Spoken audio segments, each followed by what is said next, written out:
I'm just doing a quick video showing the autographs I got in for this week. There were no TTMs since the last video, which was probably Monday or Saturday, so pretty much nothing all week.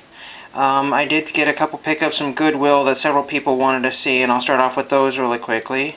I found this autograph in a frame, and it said somebody, old number 15, Bills, and I didn't know what it was, and I didn't buy the frame, I just picked up the autograph. The frame was just stupid. Anyway, it was on this piece of paper, Model Builder Professional Image Program, AHP Products and Services, and I think this particular person was at this event for whatever reason, or maybe that's just a piece of paper they had, but this is Jack Kemp, the old number 15 of the Bills. And I think the reason why he wrote that on there is because the quarterback, I can't think of his, Doug Flutie, was number 15 as well, and I think he might have been still playing, so this was signed a while ago. I'm pretty sure it's legitimate and it needs to be reframed, and I thought that was kind of neat. Jack Kemp was also a politician, and he's since deceased at least 5 years ago, I believe. This other item I got, which is a really neat picture here, I got a glare on it from the wall.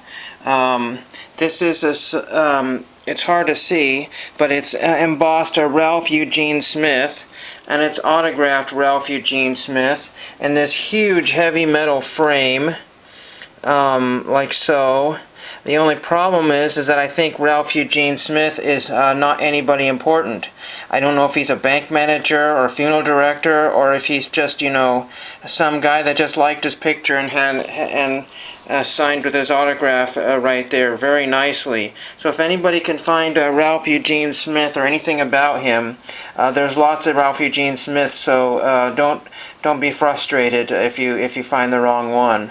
I got some space envelopes and a few other interesting from a Canada seller called Buck Cover again. You have to spend at least $10, but at 60 cents a cover you can't beat that, and $2 for shipping.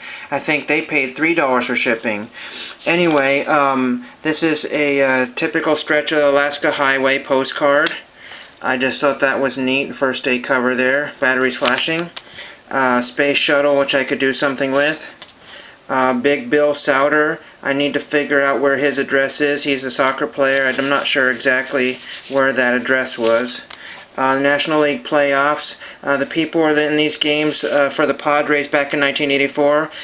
Many of them are deceased or do not sign anymore. And Rich Gosage, who was an important part of one of these two games, I got another one of those. He's just stopped signing. Here's the space shuttle launch, first launch, so that could be used for something. This is a philatelic cover for the was it Adler Planetarium, and it's signed by the assistant astronomer Jim Seaver. So that was kind of neat for 60 cents.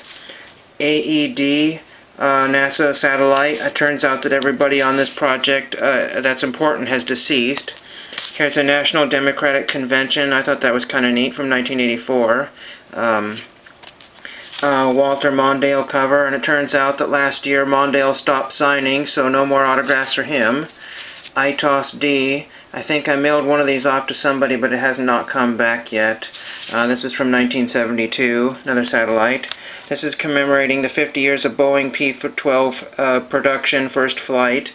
That was pretty neat. Like I said, almost all of these were 60 cents, maybe one was $1, and that was really pretty cool, so I could use some of that for somebody who works for Boeing. I got a 25th anniversary of Man in Space, so I'll just mail that off to just anybody. That'll work. There's the other playoffs envelope. Like I said, I couldn't find anybody on the Padres who was in either of these two games. I think it's game 4 and 6. I don't remember.